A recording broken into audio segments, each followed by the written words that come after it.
Hello hi అండి, welcome to the video. Space అలాగే Cs అంటే ఈ భూమి మీద ఉన్నటువంటి సముద్రాలు అలాగే ఈ విశ్వం, ఇవి రెండింటిని కంపారిజన్ లోపలికి తీసుకొని మనిషికి దేని గురించి ఎక్కువగా తెలుసు అంటే వచ్చే ఆన్సర్ వచ్చేసి విశ్వం గురించే, అంటే స్పేస్ గురించే. ఈ స్పేస్ లోపల ఉన్న సన్ కానీ, మూన్ కానీ, గ్యాలక్సీస్ కానీ, బ్లాక్ హోల్స్ కానీ, ఇటువంటి ఎన్నో టైప్స్ ఆఫ్ థింగ్స్ గురించి మనిషికి ఉన్నటువంటి ఐడియా చాలా ఎక్కువ. బట్ కాకపోతే మన భూమి మీదనే ఉన్నటువంటి సముద్రం మన చుట్టూ, అంటే మ్యాక్సిమం ఎర్త్ మీద 70% ఆఫ్ ప్లేస్ వచ్చేసి వాటరే ఆక్యుపై చేసిన ఈ వాటర్ బాడీస్ గురించి తెలిసింది మాత్రం చాలా తక్కువ. మీరు సింపుల్గా గూగుల్లో ఈ క్వశ్చన్ టైప్ చేసినా కానీ మీకు ఆన్సర్ అనేది వస్తుంది.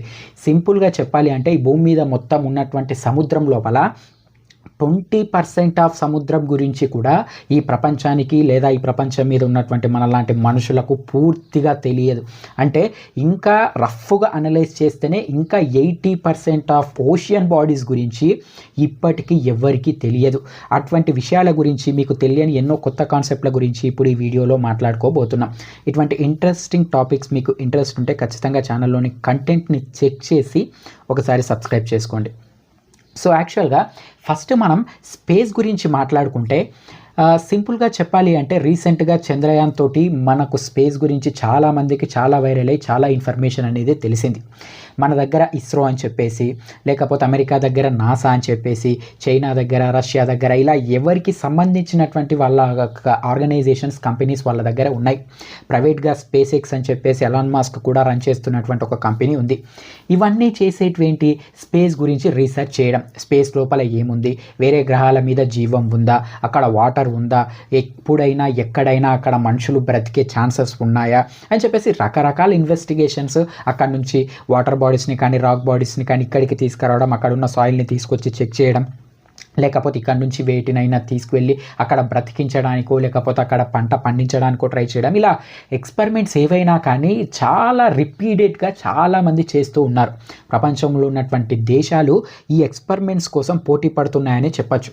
సో ఇలా చేయటం వల్ల ఇప్పుడు స్పేస్ గురించి ఓవరాల్గా మన ఇండియా అనే కాదు, అమెరికా అనే కాదు, మనిషి దగ్గర ఎంత ఇన్ఫర్మేషన్ ఉంది అని అంటే ఎంత దూరంలో చంద్రుడు ఉన్నాడు, ఎంత దూరంలో సూర్యుడు ఉన్నాడు, వాళ్ళు ఎలా ఉన్నారు, అక్కడ టెంపరేచర్ ఎలా ఉంటుంది, లేకపోతే అక్కడ క్లైమేట్ ఎలా ఉంటుంది అని చెప్పేసి చాలా ఇన్ఫర్మేషన్ ఉంది.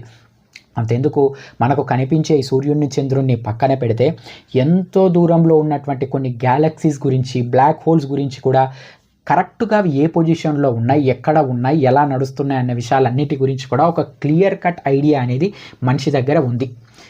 బట్ సముద్రం విషయానికి వచ్చేసరికి ఈ భూమి మీదనే ఉన్నటువంటి 70% of ocean bodies, sea bodies కలుపుకుంటే అందులో కేవలం 20% మాత్రమే మనిషి ఎక్స్ప్లోర్ చేయగలిగాడు. అంటే కొద్దో గొప్ప 20% సముద్రం వరకు మాత్రమే ఏమున్నాయి, ఎలా ఉన్నాయి అన్న విషయాలను మనిషి తెలుసుకోగలిగాడు. మిగతా 80% ఆఫ్ సముద్రం లోపల ఏముంది, అక్కడ ఎలా ఉన్నారు, లేకపోతే అక్కడ ఏమైనా కొత్త జీవులు ఉన్నాయా, అసలు అక్కడ పరిస్థితులు ఎలా ఉన్నాయన్న దాని మీద కూడా ఎటువంటి క్లారిటీ కూడా మనిషికి లేదు. ఇప్పటికీ సింపుల్గా ఒక చిన్న అనాలిసిస్ ప్రకారం సముద్రంలో నుంచి ఈ రోజుకు కూడా ఎంత కాదనుకున్నా కానీ ఒక రోజుకు 1000 రకాల కొత్త రకమైనటువంటి మొక్కలు, అలాగే 1000 రకాల కొత్త రకమైనటువంటి ఆర్గానిజమ్స్, అంటే అవి మైక్రో ఆర్గానిజమ్స్ కానీ లేకపోతే ఎనిమల్స్ కానీ ఇటువంటివి చాలా కొత్తవి బయట పడుతూనే ఉంటాయంట. ఎంత అమేజింగ్ ఫ్యాక్ట్ చూడండి. అసలు మన దగ్గర ఉన్నటువంటి సముద్రం గురించి ఇప్పటి వరకు కూడా ఎవరికి అంత క్లారిటీగా తెలియదు. ఎందుకు అంటే సముద్రాన్ని ఎక్స్ప్లోర్ చేయడం అనేది అంత ఈజీ విషయం కాదు. స్పేస్ని ఎక్స్ప్లోర్ చేసిన దాంతో కంపేర్ చేస్తే సముద్రాన్ని ఎక్స్ప్లోర్ చేయడం ఇంకా అంటే ఇంకా చాలా హార్డ్ టాస్క్. అంతెందుకు అప్పుడెప్పుడో ఒక టైటానిక్ అని చెప్పేసి ఒక షిప్ని తయారు చేశారు. ఆ షిప్ ఎప్పటికీ మునగదు అన్నారు, ఏదో యాక్సిడెంట్ జరిగింది, ఆ షిప్ మునిగింది, అయిపోయింది. బట్ కాకపోతే అది మునిగిన తర్వాత అది ఏ ప్లేస్లో ఉంది అని చెప్పేసి తెలుసుకోవడానికే కొన్ని డికేడ్స్ ఆఫ్ టైం పట్టింది మనిషికి. అంటే అది ఏ ప్లేస్లో సముద్రం అట్టడుగు భాగానికి చేరుకుంది అని చెప్పేసి ఆ ప్లేస్కు వెళ్ళి మనిషి చూడడానికే చాలా టైం పట్టింది. దాన్ని మళ్ళీ చూడడానికి వెళ్ళిన వాళ్ళు కూడా చాలా సందర్భాలలో చనిపోయినట్టుగా మనం న్యూస్లు అనేవి వింటూ ఉన్నాం. అంటే అండర్ వాటర్ లోపలికి వెళ్ళిపోతే అసలు సూర్యుని కాంతి కూడా తాకనటువంటి ప్రదేశాలలో చాలా అంటే చాలా హ్యూజ్ ప్రెషర్ అనేది ఉంది. ఆ ప్రెషర్ లోపలికి మనిషి వెళ్ళడం అనేది అసాధ్యం. కొన్ని స్పెసిఫైడ్గా తయారు చేసినటువంటి వెహికల్స్ మాత్రమే ఆ ప్రెషర్ లోపలికి వెళ్ళి మనిషికి ఒక వ్యూని ఇవ్వగలుగుతాయి.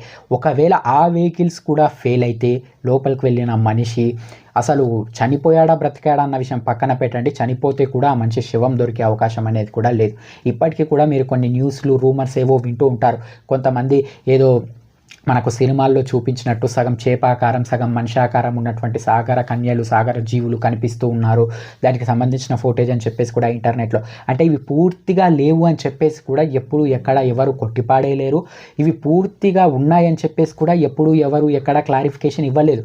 ఎందుకు అంటే ఇంకా అన్ఎక్స్ప్లోర్ చేయనటువంటి సముద్రం 80% ఉంటే ఆ సముద్రం లోపల ఏమున్నాయో నిజంగా కూడా సగం మనిషి సగం చేపాకారంలో ఉన్నటువంటి జీవులు ఉండొచ్చు అని చెప్పేసి ఒక కన్ఫ్యూజన్ అని చెప్పేసి ఒక క్లారిటీ అనేది ఇప్పటికీ సైంటిస్టులకు క్లియర్గా లేదు. సో దీని గురించి ఎవ్వరు ఎక్కడా కూడా కంక్లూడెడ్ స్టేట్మెంట్ అనేది ఇవ్వలేదు. ఇచ్చినా కానీ దానికి తగ్గ సాక్ష్యం అనేది ఎక్కడా చూపించలేరు.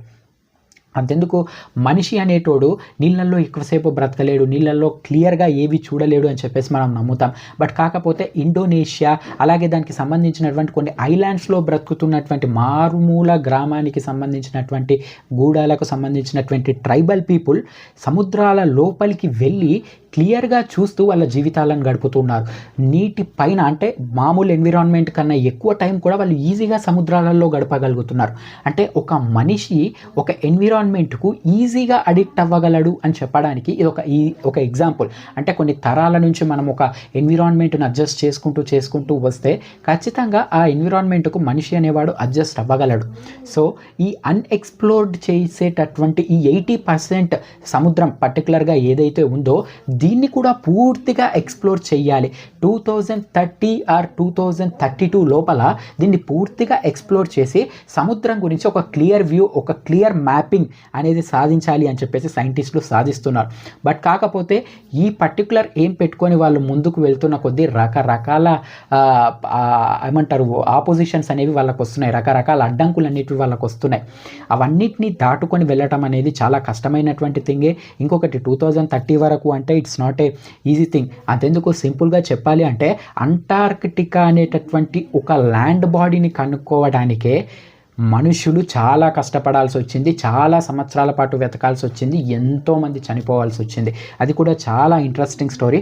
మీకు దాని మీద ఇంట్రెస్ట్ ఉంటే ఖచ్చితంగా కామెంట్స్ చేయండి. దీనిపై మీ అభిప్రాయం ఏంటి అన్న విషయాన్ని కామెంట్స్లో చెప్పండి.